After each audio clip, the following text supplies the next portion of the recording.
आज विश्व भर में विभिन्न धर्मों और संप्रदायों के लोग रहते हैं। इनमें सबसे ज्यादा लोग ईसाई धर्म को मानने वाले हैं।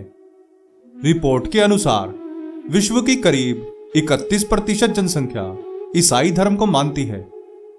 ईसाई धर्म का पैगंबर जीसस क्राइस्ट को माना जाता है। इनके जीवन और शिक्षाओं के आधार पर ही यह धर्म स्थित है, जिसका मकसद केवल प्रेम और शांति बनाए रखना था।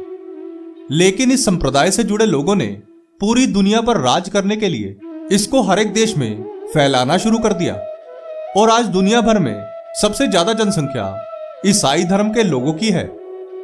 भारत देश में भी ईसाई धर्म का प्रभाव काफी देखने को मिलता है।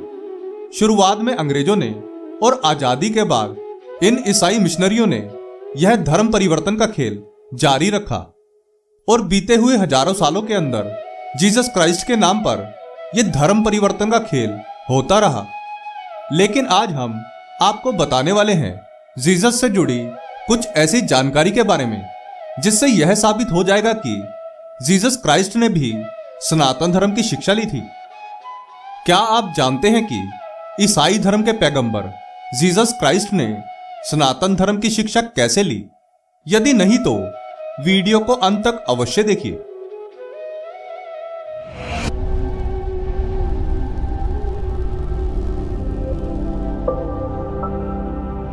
प्रणाम मित्रों, ज्ञान और वैराग्य चैनल में आपका बहुत स्वागत है।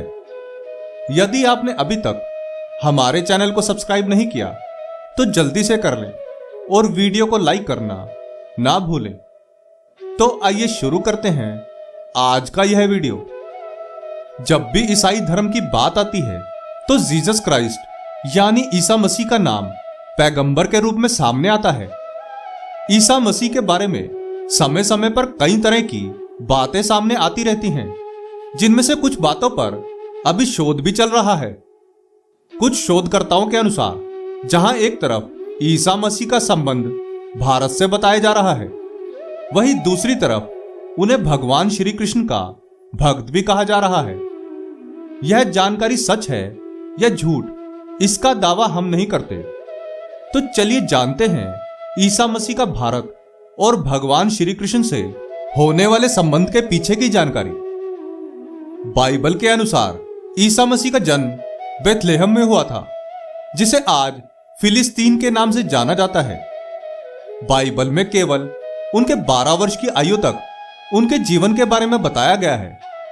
इसके बाद ईसा मसीह 30 वर्ष की आयु में यरूशलेम वापस लौटे और लोगों को धार्मिक शिक्षा देने लगे। 33 वर्ष की आयु में उन्हें क्रॉस पर लटका दिया गया। ईसा मसीह ने 13 वर्ष की आयु से लेकर 30 वर्ष की आयु तक क्या किया था, यह बात रहस्य बना हुआ है। बाइबल में इसके बारे में कोई जानकारी नहीं मिलती। आश्चर्य की बात तो यह है कि जिस बाइबल में ईसा मसीह के जीवन और शिक्षा की जानकारी है, उनके जीवन के 17 वर्षों का वर्णन क्यों नहीं है? ईसा मसीह के इन रहस्यमयी 17 वर्षों को ईसाई धर्म के लोग साइलेंट ईयर, लास्ट ईयर या मिसिंग ईयर कहते हैं। कई शोधकर्ताओं ने लिखित सबूत दिए हैं जिनसे यह पता चलता है कि ईसा मसीह अपने जीवन के 17 वर्षों में भारत में ही रुके थे। रूस के शोधकर्ता निकोलस नोतोविच ने कुछ साल भारत में रहकर प्राचीन बौद्ध आश्रम में रखी पुस्तकों को पढ़ा और साल 1877 में ईसा मसीह के जीवन के उन रहस्यमयी 17 वर्षों की जानकारी अपने द्वारा लिखी गई पुस्तक the unknown life of Jesus Christ में बताया है कि जीसस सिल्क रूट से भारत आए थे और 13 से 29 वर्ष की उम्र तक यहां रहकर बौद्ध धर्म की शिक्षा ली। शुरुआत में जीसस ने लद्दाख के हेमिस बौद्ध आश्रम में शिक्षा प्राप्त की। ईसा मसीह के भारत आने का वर्णन भविष्य पुराण में भी मिलता है।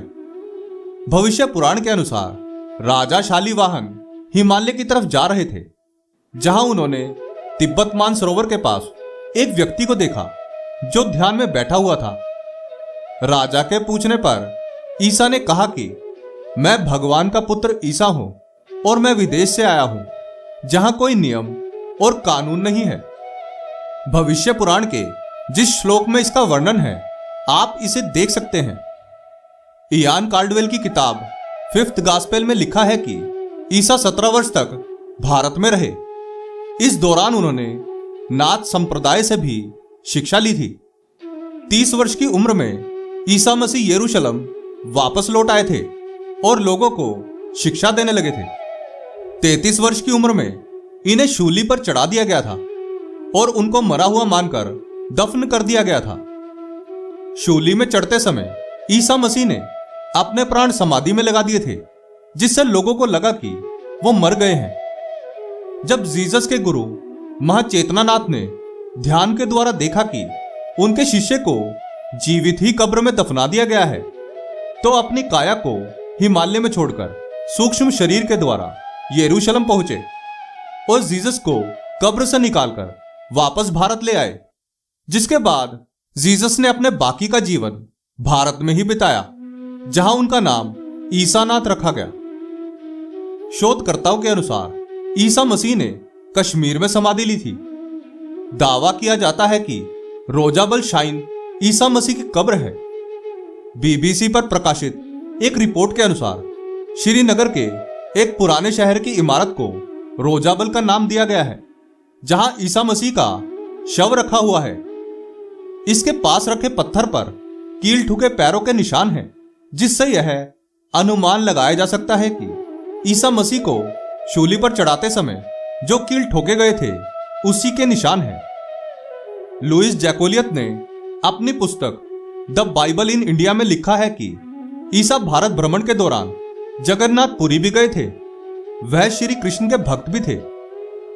आज के समय में आप देख रहे होंगे कि बहुत से ईसाई धर्म के लोग हिंदू धर्म को अपना रहे हैं और विदेशों में इस्कॉन के माध्यम से हिंदू सनातन धर्म की ओर बढ़ रहे हैं। इस्कॉन मूलतः भगवान श्री कृष्ण के भक्तों की ही संस्था है। इतने सारे सबूत होने के बाद भी लोगों का इस पर विश्वास करना बहुत मुश्किल है। आपके इसके बारे में क्या विचार हैं? हमें कमेंट करके जरूर बताएं और सनातन धर्म से जुड़ी ऐसी ही जानकारी के लिए चैनल को सब्सक्राइब करें। यदि आपको यह वीडियो अच्छा लगा हो तो वीडियो को लाइक करके हमें प्रोत्साहित जरूर करें।